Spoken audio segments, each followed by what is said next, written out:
This is Kelvin Omega, a Nigerian-born striker who moved to the UK to pursue his dream of being a footballing icon. However, quite a lot of his career will be controlled by me. For instance, I have placed him to begin his career at Dartford in the Vanarama National League South. And season by season, I'm going to loosely control his career path. I say loosely because there's some rules that I'm going to abide by. The main one being that I can only move into a club that actually has active interest in signing him. And also only to those clubs that can afford his transfer value in their budget. But I will always have Kelvin's best interest in mind, because the aim of this video is to get Kelvin Omega to win a Ballon d'Or, starting from non-league. So I'm going to have to assess every team each season that has active transfer interest in Kelvin Omega and see whether it would be a good move for him or not.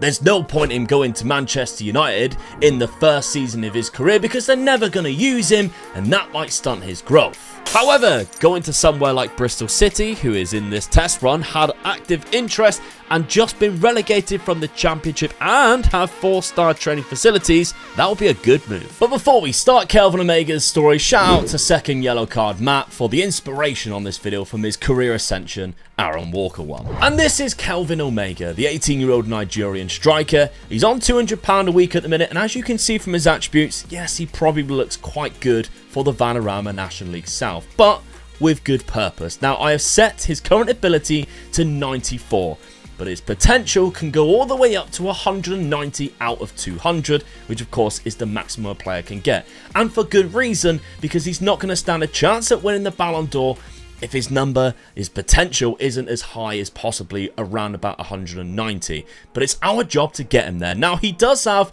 certain attributes that will also help him. 15 professionalism out of 20, of course, and a few other different attributes will help, including determination.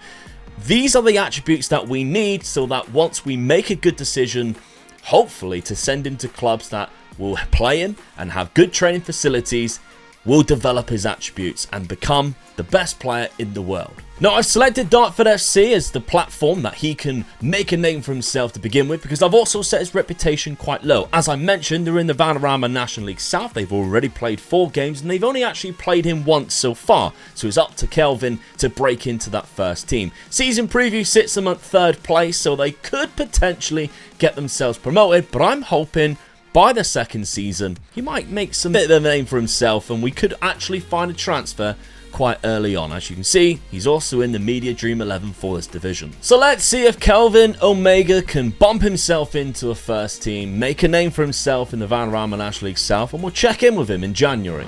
Eventually, Kelvin broke into the team as a lone striker, playing a poacher role in a 4-2-3-1. And the team has certainly been reaping the benefits of having him in the team with his fantastic off-the-ball movement, with him even picking up a hat-trick in the win against Worthing, as well as 2 cracking goals against Chelmsford City. But it is now January, and despite seeing a lot of goals so far, he hasn't exactly dominated. As we can see, Dartford are currently in 4th place after 25 games, which isn't too bad. They got obviously only 2 promotion places in this division, but Kelvin Omega is nowhere to be seen in the player statistics, which did surprise me a little bit. The highest goal scorer was Billy Vigor with 20, and he's nowhere to be seen even as low as 14. So how many has he got throughout this season?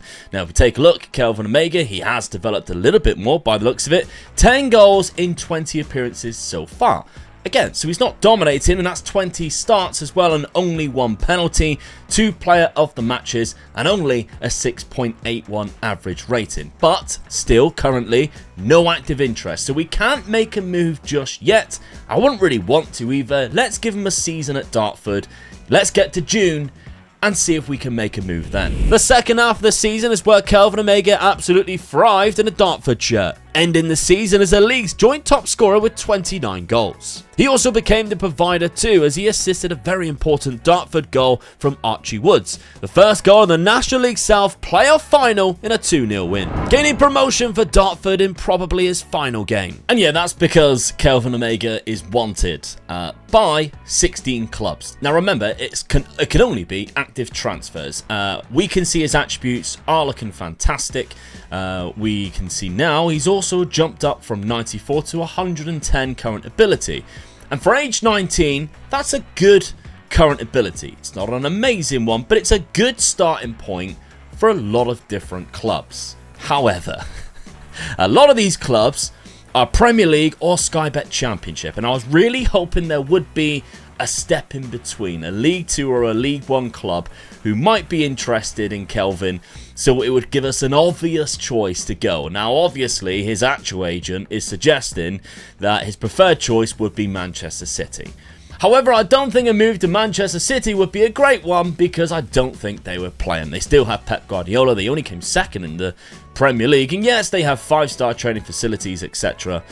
I don't think he's going to get a game. So, out of the clubs that are active interest, I think looking at the clubs in the Championship next season, because Luton's probably in there. Oh my, Luton survived 14th.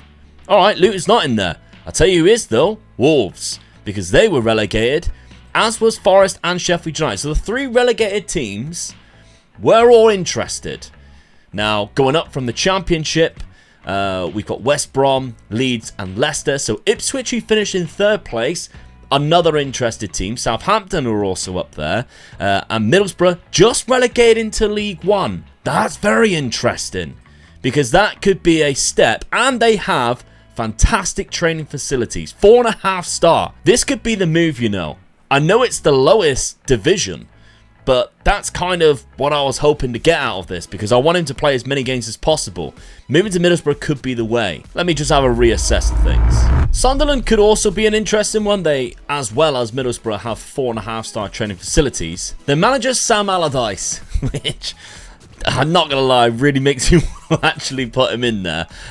They do only play 1 striker, and if you look at their side, they have like 3 or 4 decent strikers that are actually better than him. So Bradley Dack is one, but he's more of a centre attacking midfielder. Jordi Imbula is more of a winger, so we don't have to worry about that. It's literally just this man here. Would he play more than this man? I don't really know, because Nicolas Guerra is nowhere near as good, I don't think, personally, and Luis Semedo is not as good as him current ability wise. So I've got a feeling Sam Allardyce would play Kelvin Omega in this team. I think I can safely rule out Russell Martin's Southampton. They, again, only play 1 up front, and they got Che Adams. Like, they've got some really good strikers. So if you take a look at them, like, their current ability-wise, you're in the 130s. Che Adams 135, and he's not going anywhere, although he is wanted, actually. He might go somewhere, but if he does, like, Adam Armstrong's there, then Seiko Mara's there, Ross Stewart's there, I think we can rule out Southampton straight away. Ipswich, again, very similar to Southampton. They've got quite a lot of strikers. They also don't have as good training facilities. And as much as I admire Kieran McKenna and what he's doing at Ipswich, finishing in 3rd place here, he only plays 1 up front. And they've got George Hurst. And if you take a look at their side, George Hurst is higher already than Kelvin Omega. And he's played 47 games, scored 16 goals. And they have like Nathan Broadhead, etc. So again, don't think Ipswich is the right move. My main concern with the Middlesbrough side that's going down is they still have quite a lot of strikers there that are better than him right now. And I know how the AI works. They don't care that he has an unbelievable potential. They'll just play who's got the best current ability, which is what's making me slightly a bit concerned with Middlesbrough. They have so many players that are just a little bit ahead of him who can play up front. And they only play 1 striker, as we see. Marcus Falls is their main striker. I don't think he'll get any game time there, sadly. I'm wondering whether I mean, they're unwanted, and he is unhappy. He wants to leave due to the club getting relegated. QPR could come in and steal him. This could be a good opportunity, especially going down into League 1. Prime prospect to then take them back into the Championship, become their #1 striker. But this is the most important move of the whole video right now. I don't think there's like an obvious choice here, so I'm going to go with Sunderland. It might have something to do with it being Sam Allardyce, but I think they have less roadblocks for him in his career. I think Middlesbrough's too much of a risk because they have so many players who are better than him right now up front. Yes, they might all leave, but right now I definitely think there's only 1 player that gets in his way, and it's this man here, and he is wanted by Hull City. He might move already, so I think this is a good move for him, and he gets to play underneath Sam Allardyce, an ex-England manager. But they got great training facilities. They have the money for him too. If you look, they've got 8 million transfer budget, and yeah, I get that. They don't actually, it's not going to actually cost him anything right now. His transfer values, though, I think that's a bug from starting this, but I'm going to make the move. He's going to move to Sunderland, and I think this is going to be a good move for him. So although the transfer value is 0, I am going to make the executive decision to make it a £500,000 move. I think £500,000. That's quite good. So, try to stick it in range friendly. I'm just going to stick in a range friendly, and why not? So Dartford do get a bit of money for him, as well as their promotion. So he's made the move, Kelvin Omega, and it worries me that he's gone straight into the under-21s, but let's see how that plays out. And his transfer value, exactly either side of that right now. So, okay. Could be a good move. Let's see. If he starts at the start of the season, that's a great move. But we'll have to assess what Sunderland do in their transfer window. Because, again, Sunderland, they did all right in the Championship. They finished in, like, 14th. I've got all the leagues loaded, by the way, so he could eventually move to a different country as well, which could be very exciting. They finished in 14th, 62 points. I think it's a good move for him. I really do. I think that's the best move out of the ones that were there. Middlesbrough was tempting. Too many risks, though. Frustratingly, Sunderland's next signing after Kelvin was another striker in the form of Diego Aznar, who was a free transfer from Huesca. And Kelvin is still in the Sunderland under-21s and currently has an injury which rules him out of the start of the season. So he might have a lot to prove this season if he wants to become Sunderland's number 9. I still believe, though, avoiding Middlesbrough was a good move as their attacking options have actually increased and Marcus Fors is currently still there. Sunderland's options are still strong, but hopefully after his injury, Kelvin can get involved in this list. But as the transfer window closes and Kelvin is recovering from his injury, he's been placed on the loan list and still in the under-21s. Although last year's starting striker has also been loaned out to his home nation of Ukraine for the season and is transfer listed. Season's underway and Kelvin is in the first team lineup despite still being in the under-21s, and Sunderland are currently mid-table in the Championship. Kelvin has played just 3 games for the first team and has yet to score a goal for his new side. It wasn't long before Sam Allardyce was sacked, however, and Darren Moore came in as the new Sunderland manager. And right after that sacking is when Kelvin Omega picked up his first goal for Sunderland in a 3-1 loss to Nottingham Forest at the City Ground. And then he scored 3 more goals after this before picking up another injury which sees him out for 2 months. Okay, we fast forwarded towards the end of the season now. It's the 1st of June. His first season in the Championship with Sunderland, and he is in the first team still. Now, he does look a little bit better. If we take a look at his attribute details, 118, which is not bad at all. 20 years of age now, he hasn't scored that many goals, 6 in 23 appearances, but 18 starts, which isn't bad at all. Now, Sunderland finished in the Championship 15th place last season. They were 14th, this time was 15th.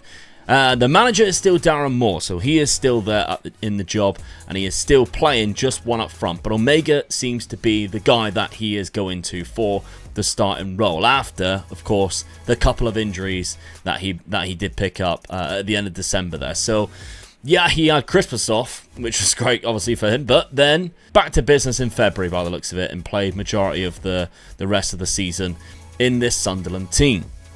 But, as we've seen there, no wanted sign on him, no move just yet. His value is now 8.8 to £26 million.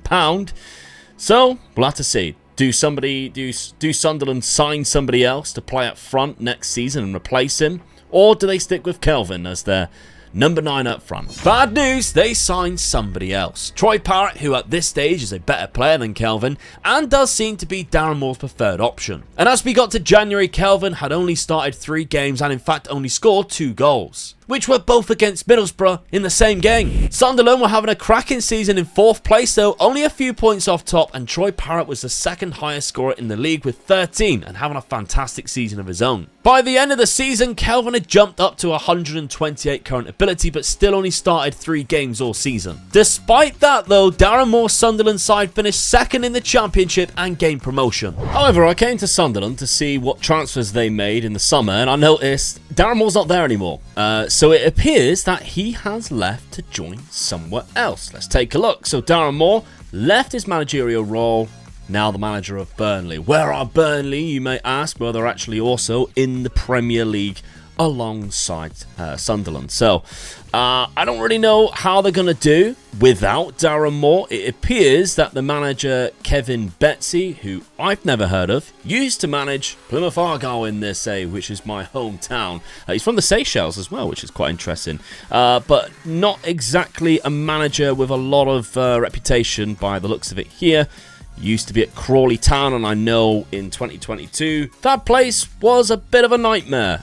Became a coach, assistant manager at Cambridge. I know nothing about him, if I'm honest. Know nothing about Kevin, but what have they done? So, I mean, Darren Moore actually left in August, so a lot of these transfers might have been his.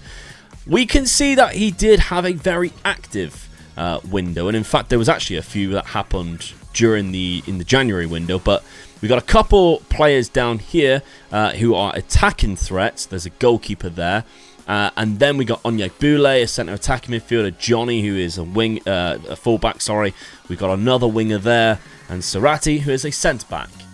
No strikers. Thank God. Which is great. And he plays 2 up front. Which means Kelvin Omega might actually get some game time now, which is fantastic stuff. So, actually, the departure of Darren Moore might help Kelvin's career. He started a couple of games already, 4 in fact, and scored a goal. But a Kelvin Omega goal was as sparse as a Sunderland win, and Kevin Betsy was sacked and replaced by Alex Neil after only 155 days in charge, with Sunderland looking destined for the drop.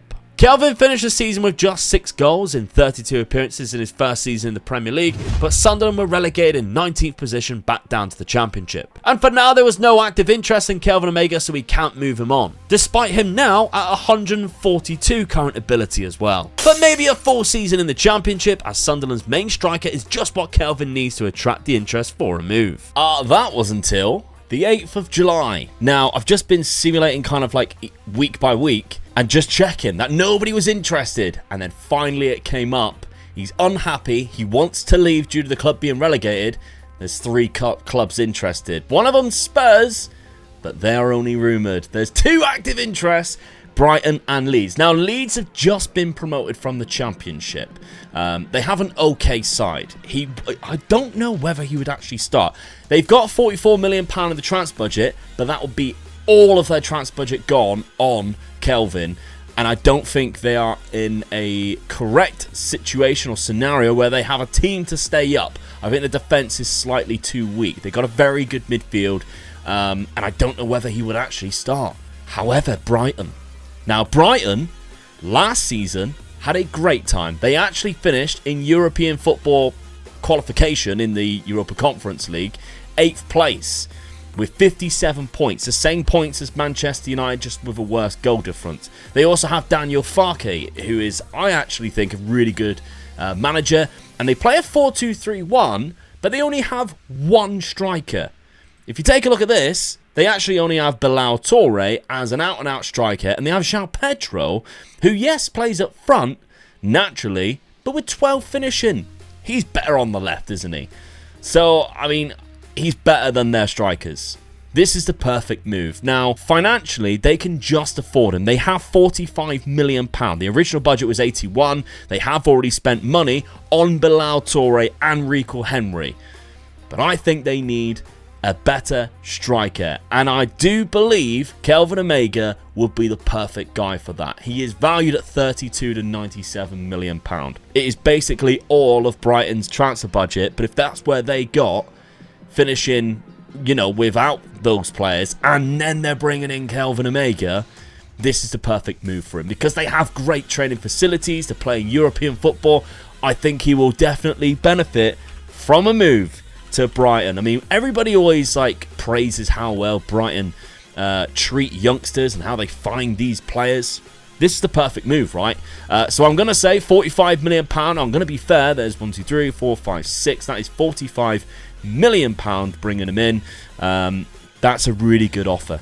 That is a really good move. So he goes in on 120k per week wage. It's a good thing about that, I think. It just loads through a per week wage. And that, arguably, would be a good amount for him. Because how good he is right now, this is a fantastic move for Kelvin Omega. I'm excited now. I was a little bit apprehensive whether this is going to be, well, this was overall a bad move for him. This is a good move. I'm sure it will be. They actually only lost Evan Ferguson to Liverpool in the January transfer window before this for 97 million. Unfortunately, at the halfway point though, Brighton was struggling, and Daniel Farke was sacked and Stephen Presley was brought in. To begin with, Kelvin came off the bench, but recently he started majority of the matches and began finding his feet in a Brighton shirt. The team was a lot better in the European competition, going unbeaten in the league phase. Presley couldn't improve Brighton's standing in the league though, finishing in 15th place. Kelvin scored 22 goals across the whole season, but only 10 were in the Premier League in 28 appearances. However, Brighton won the Europa Conference League and Kelvin won man of the match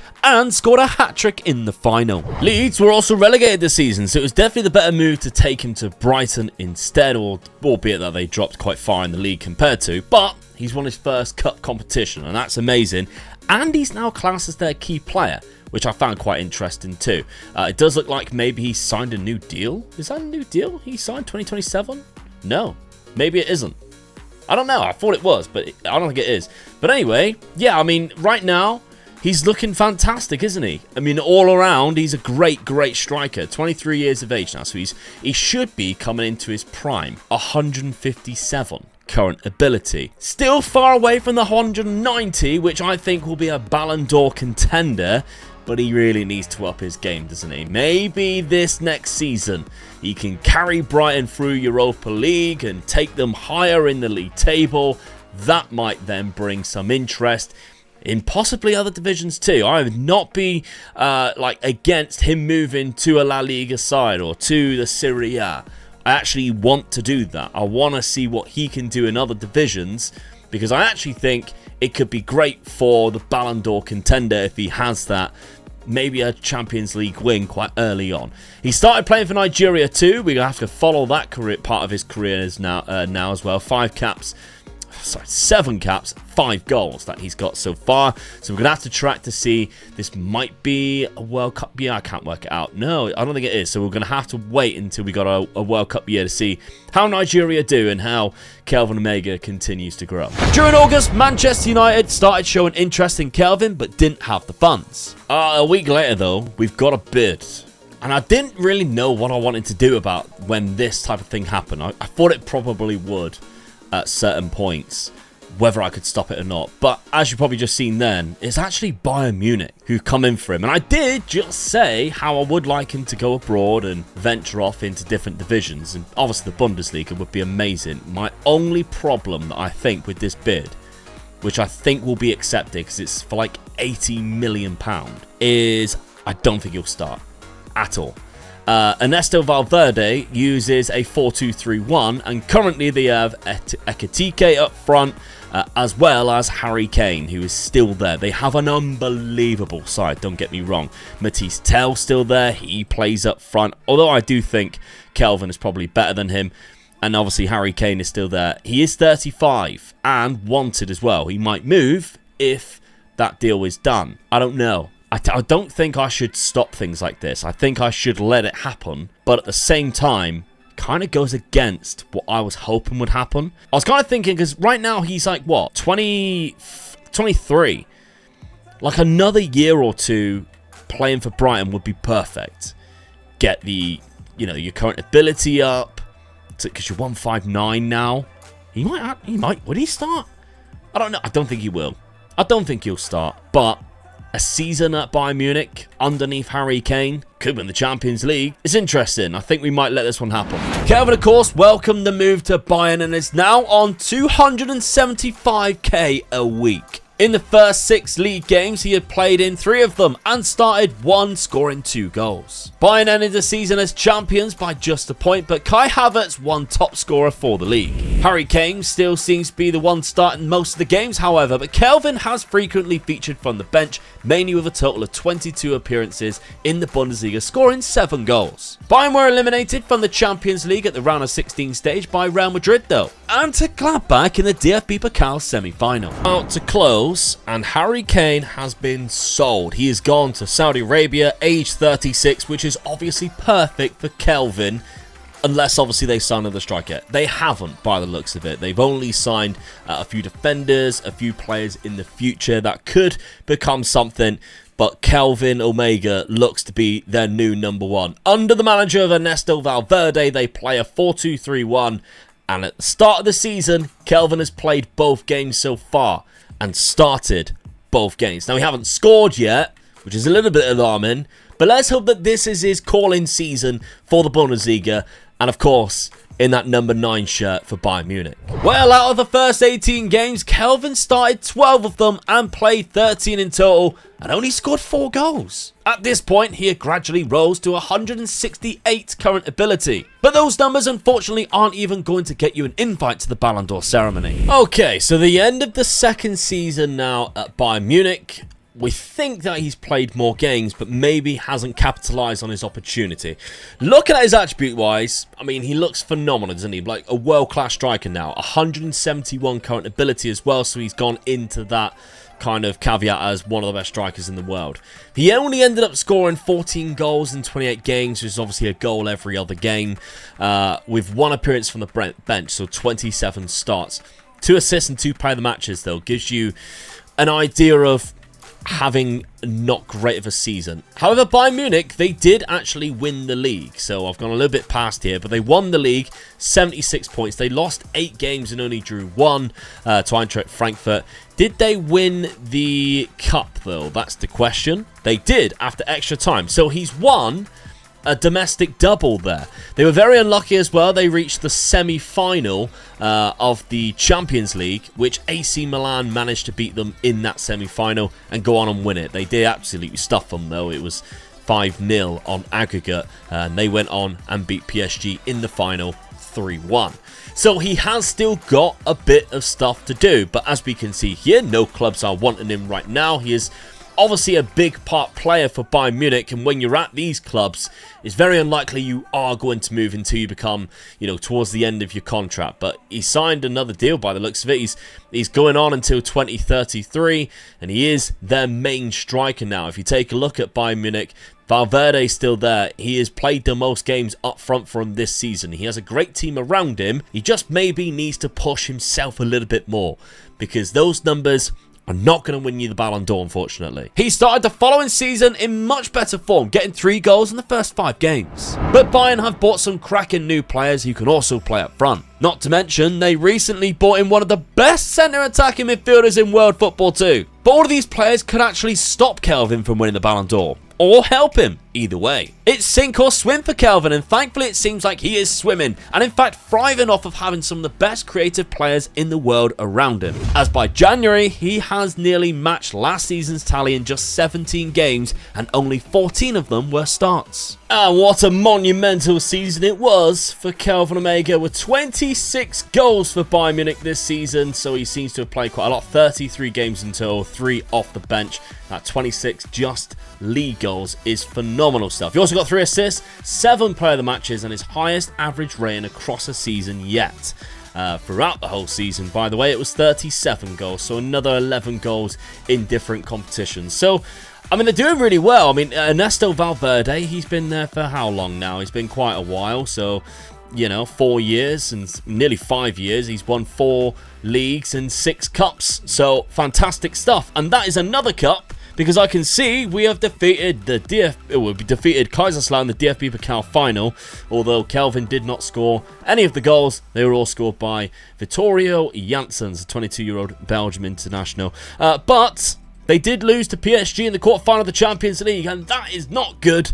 If you want to win a Ballon d'Or, you kind of really got to be in the final, at least in these European trophies, and try and do something, because especially when they have the likes of Jamal Musiala and they have the likes of Kylian Mbappe, going on and winning the Champions League just means that they're in the forefront for it, doesn't it? So, yeah, that's not good right now. That's not great, and that's something that we need to work on. Let's see what they do in the transfer window. In the summer, Bayern limited their spending and actually sold just as much as they bought in, with departures such as Frankie de Jong and Matthijs Tel, and welcoming in arrivals such as Rooney Badji. The goals weren't as common as they were last season, but they were still happening. And with PSG getting to the final of the Champions League 2 seasons in a row, Mbappe wins another Ballon d'Or. But look who's in second place. I mean, I was expecting him to have to do a lot more than what he has done to come this close. I mean, to get second place is obviously amazing, because we know we are in the touching point of Kelvin Omega winning a Ballon d'Or right now, and he's only 26. So he's still got like a good 4 or 5 years of being in that right age range, because Kylian Mbappe's won it at 32, and he's won it 3 years in a row. He's won it 6 times in total. And they didn't even win the Champions League. Real Madrid won it. So Jude Bellingham obviously winning it, coming in third place. It's quite surprising that he's not even in second place. That the goals tally from Kelvin Omega and the high average rating must be something, because Nigeria haven't done anything. If you have a look at competitions, they were the winner of the African Cup of Nations in 2024 before Kelvin was even in the international side. They haven't done anything since. Not got to a World Cup or anything like that in the finals. They lost to Germany in the second round in 2030, 2 years ago. They're doing nothing right now, which is why I haven't highlighted it. So I don't know what he's doing, but he somehow managed to get second place. This could be within touch and distance. We just need him to really up the next couple of seasons when Mbappe teeters off. Because right now, 7 goals in 12 games, that's not good enough. You need another couple of seasons like that. And one of those seasons, you need to be lucky enough to win the Champions League, or do well for your national team, or somebody else. Everybody else just do terrible.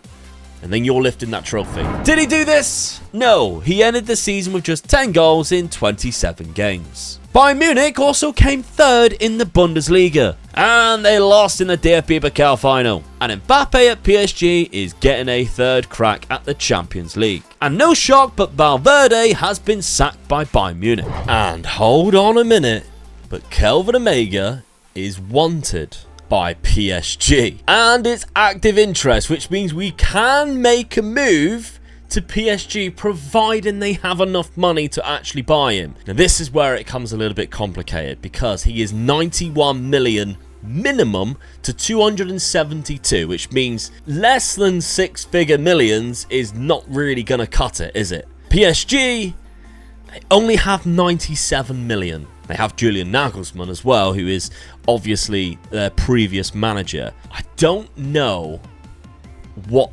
I can't move him just from that. I think I need to go a little bit further and just see if that transfer budget increases. Because if it increases to like 130, it already says their original budget was 132.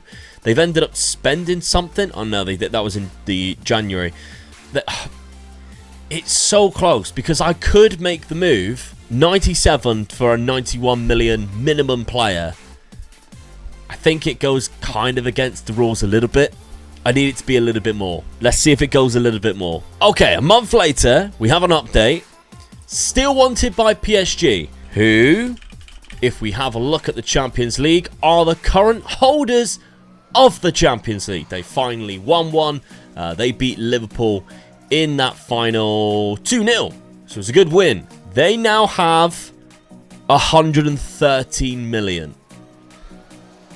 And I think Bayern Munich would accept that. So I think I'm going to make the move. Now, it looks like he's still on the same contract as what he signed in 2028. But it expires in 35. So I don't know how they've managed to work that one out. But he's now on 350 grand a week, so that it is a higher amount. And if we take a look at his attribute analysis now, he's up to 184, so he's so close to that 190. But yeah, I think there's not going to be a better time than now, with active interest from a club that can actually afford him, to move him until he starts to decline. So I think it is time to move him to PSG, and I think this is going to be the tipping point and decide whether he will win that Ballon d'Or or not. Because, I mean, what do they have? 113? Let's say 110 million. So, 1, 2, 3, 4, 5, 6. And yes, so Kelvin Omega is now a PSG player.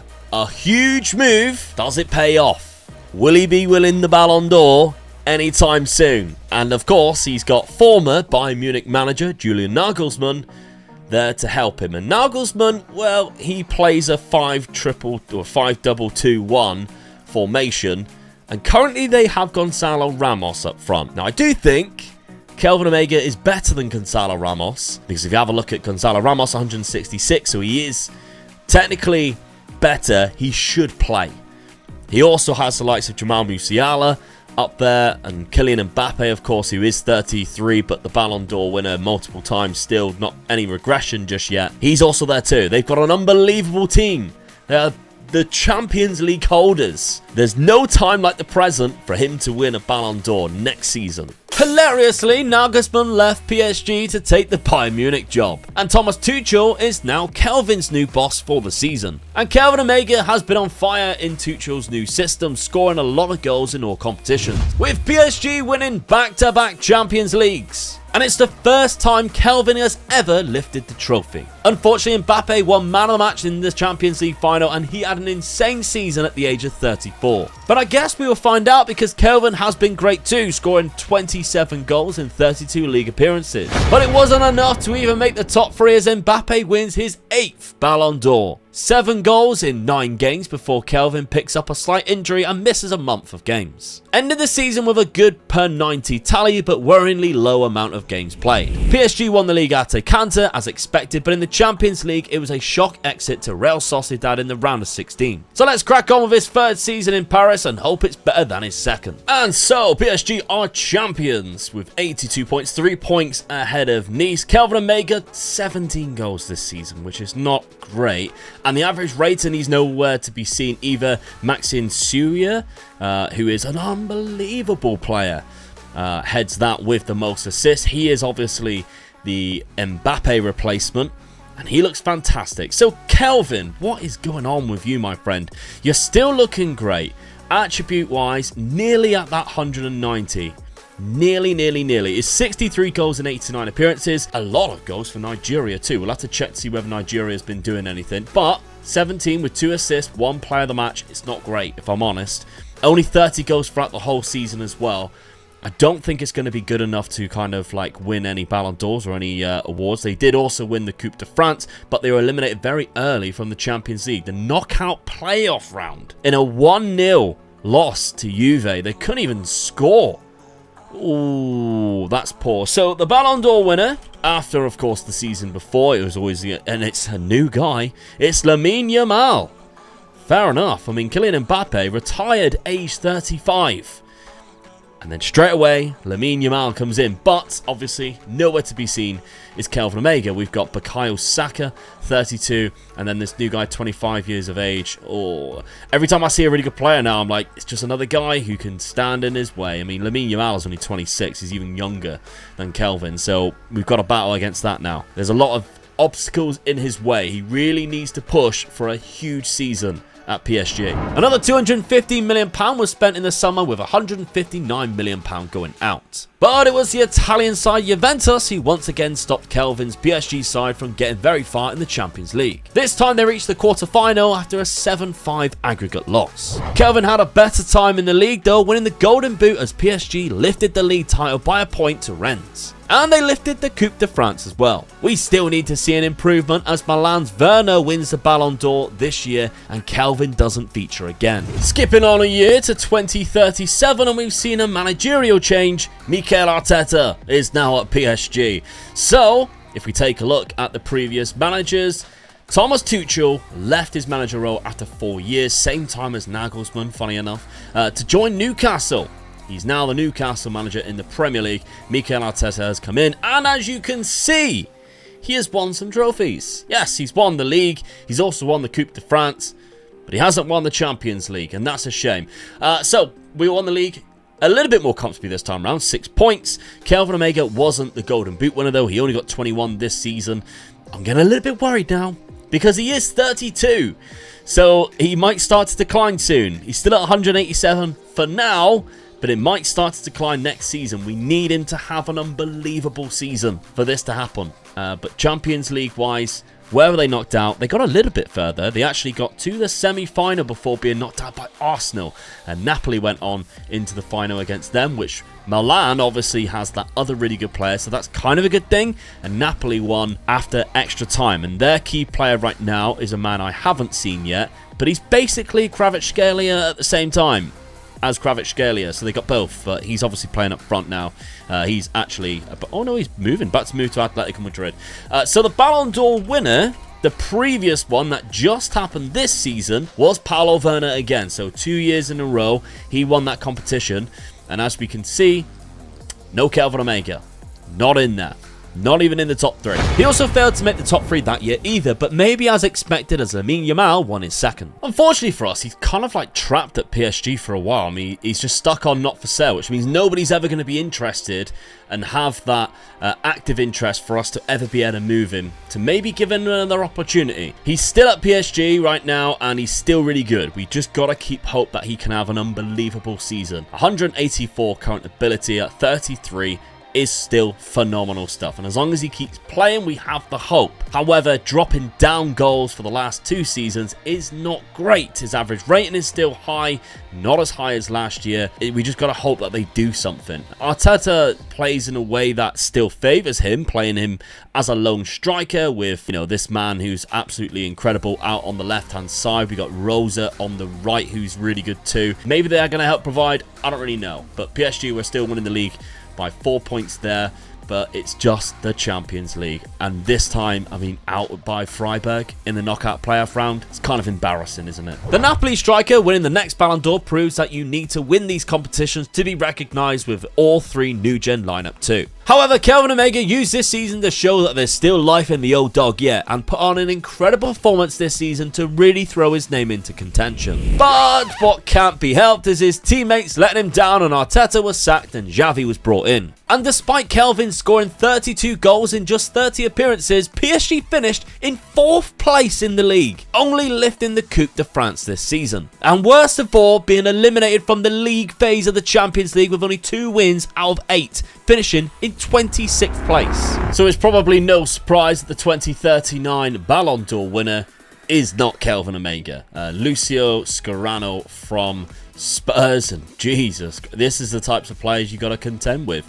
Unfortunately, he is around and he's up to 191, which again is higher than what Kelvin can ever be. So that's not great, and it's an all 3 Premier League side there as well. I don't quite know what Spurs did last season. They've got Almeida in there. 2034 runner-up of the Champions League. They haven't really done anything, if I'm honest. So yeah, I don't know. To actually win it is going to be really difficult when your team finishes in 4th place. He is wanted by Al Nassr.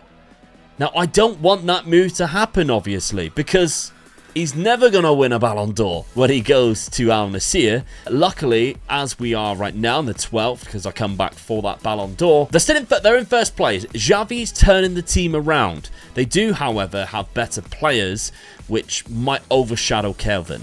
You got this guy here, Moises Rosa, who is unbelievable.